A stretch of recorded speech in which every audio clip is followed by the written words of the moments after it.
Good evening. My name is James Fisher, and welcome aboard for the second episode of Boatwriter Radio. The sun has set on a beautiful day here in Cardiff Bay, and I'm sitting aboard my little boat footprint recording this podcast while nursing a glass of Shiraz Cabernet, or Shiz Cab if you've got to order it in a noisy bar. I want to thank everyone for the awesome feedback on the first episode. It was tough to sit down to record, and it has been easier to sit down to record today. I don't think it's ever going to be easy. I've realised this is not my forte because, I have put it off and off all day, and I'm recording at the dying hour of the day. So not all feedback was rosy, and that's fine. I want to improve, but I am trying to work out at which point in the last 12 months I crossed my mother. She had some interesting feedback.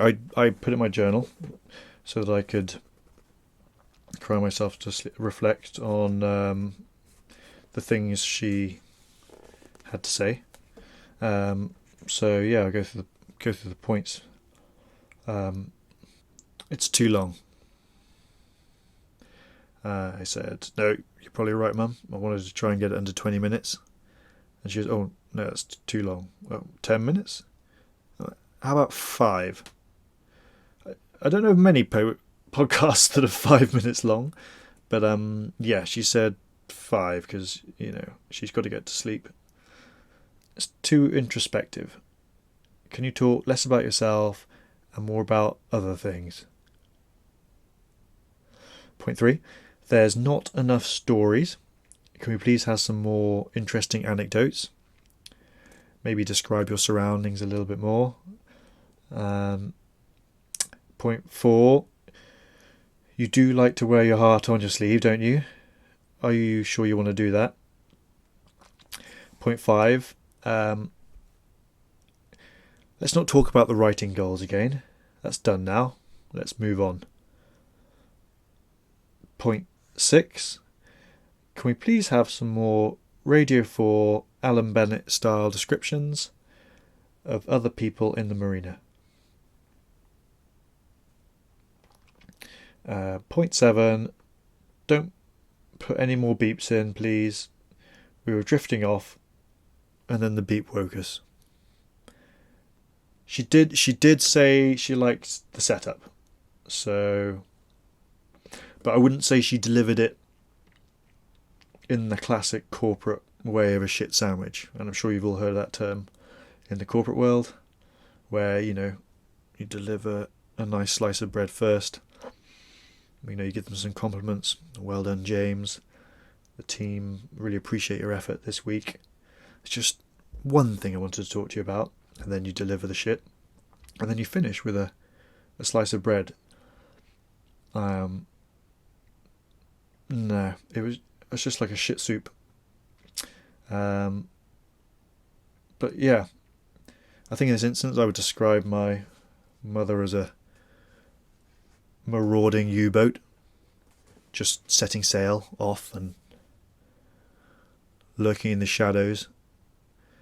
In the depths, out she crept, and then slammed 2 torpedoes into my hull. Yeah, but we limped back to port, and it didn't sink completely. And then I got a text from my friend Pete, and he said one of his friends liked the podcast and said, oh, she had this feedback, and I was like, oh, awesome, this is exciting. I wrote this down in my journal too, and I quote, "The level of mundane is perfect. I'm also quite fond of his cardigan." I read that feedback differently to Pete. Mundane isn't like top of my awesome words, but I'm going to embrace it. And yeah.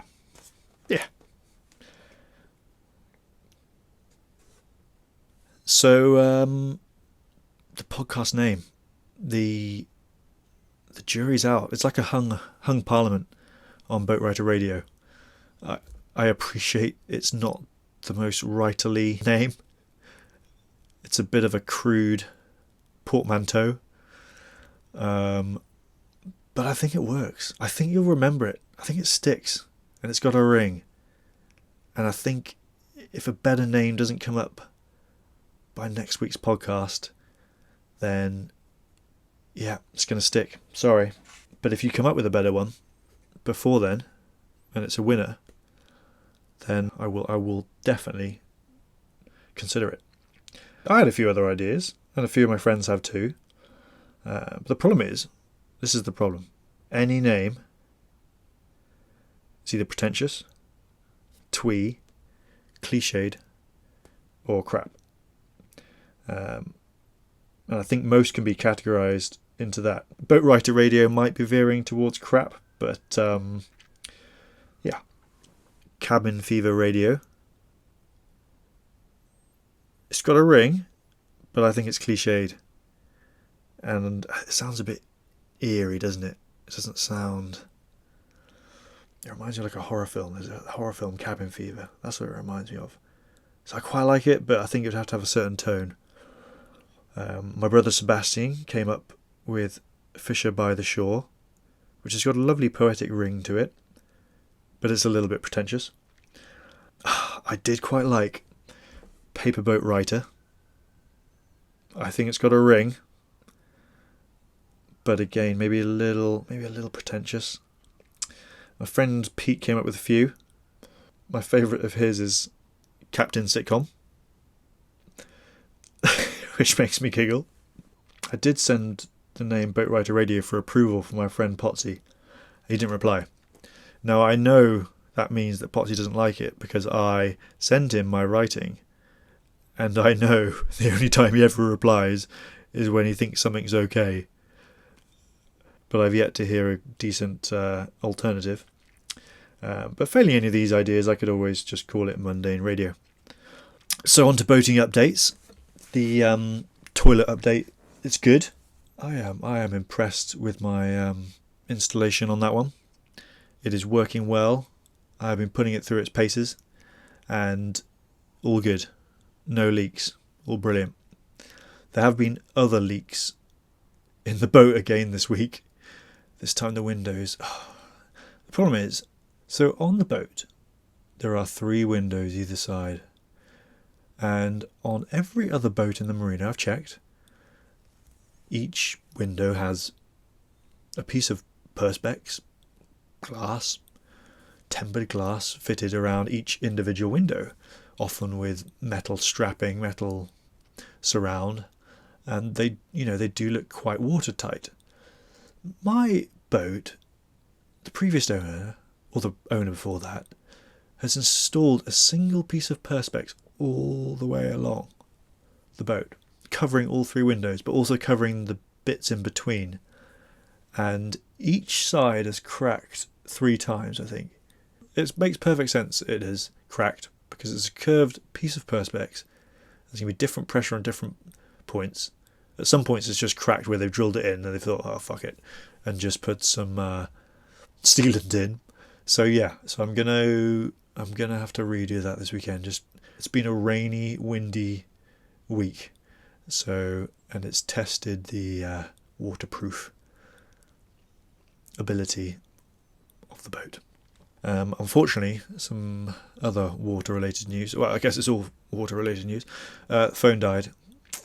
I thank you, Alan, Philip, Juliet, for your put it in the rice idea. That did resurrect it and could receive calls and all sorts of good stuff. Unfortunately, the home button was intermittently working. And I didn't realise how much you rely on the home button to essentially operate your phone. So I did open her up and get the rest of the water out as best I could, but I couldn't get the home button working. So it's, it's a goner. I am hitting my head more often these days. I'd say I hit it about 6 times a day, and I still haven't worked out.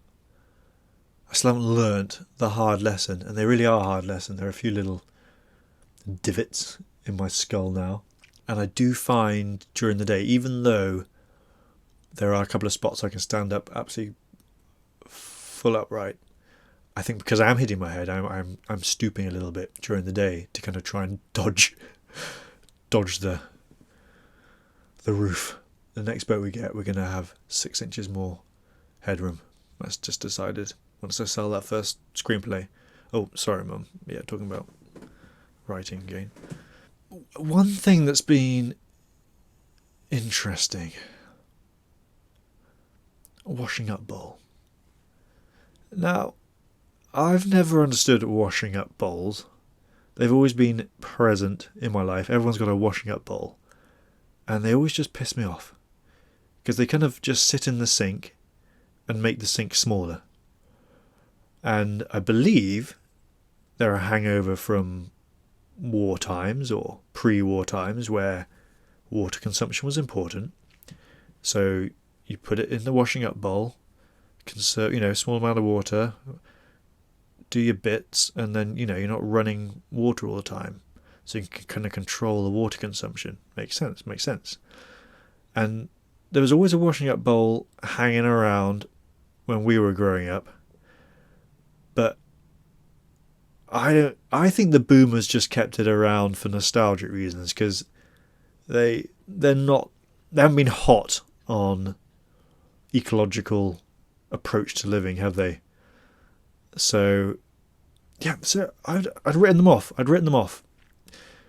Now I think it's the best thing ever. I have the smallest sink, and my washing up bowl is actually larger than my sink, but I found one that fits just under my cutlery drawer, and it's perfect for plates and my pans. And yeah, so washing up bowl, thumbs up. You're back in the game. As long as I'm on a boat, you're back in the game. Let's try and undo the damage that the boomers did. And the last boat update. I may be going for a maiden sail tomorrow. I do have to wake up in the morning and apparently check my oil and diesel levels of my engine. It's still a little diesely and oily in there. So, and I haven't cleaned it as I should have and tested that. But there may be a update on the maiden sail next week, because my brother Ollie's taking me out hopefully tomorrow if the weather's good. So yeah, Footprint has been a little restless in her moorings. I think she's itching to get out. It could be the wind. It could be the wind that's just rocking the boat a lot, and I'm kind of projecting human-like traits onto her. And finally, writing updates. Yeah. There isn't much to update. I've really struggled this week, actually. Jokes aside, and you better just switch off now, Mum, because it's going to be a little bit of introspection. But I think I've been paying the debt for all the change this week. I think I had to switch off to quite a few emotions to get here. I had to make quite logical decisions and just make it happen. And I think to get there, I had to shut quite a lot of emotions off. And I think they've been catching up with me. It's been interesting going through the whole gamut of breakup and changing whole location and loss and regret and all that good stuff. And you might think that would be good for the writing, just maybe I should have embraced it more, but it's been a bit debilitating. First I was beating myself up, as you do, or as I do. I'm sure a lot of you do too. When you get down and you're like, stop being down, just fucking get on with it, man up, all those good things. But yes, chatting to my friend Pete, who does a lot of confidence coaching stuff, and he's like, mate, you can't do that. Just think about all the change you've made. You're probably physically, emotionally, mentally exhausted. So just embrace them, observe them, give yourself a holiday. So yeah, there's been a lot of holidaying this week. I managed one day of writing, and it was first little green shoots, and it was exciting, and looking forward to kind of gearing that back up. But I've got to get there. I've got a deadline in 2 weeks for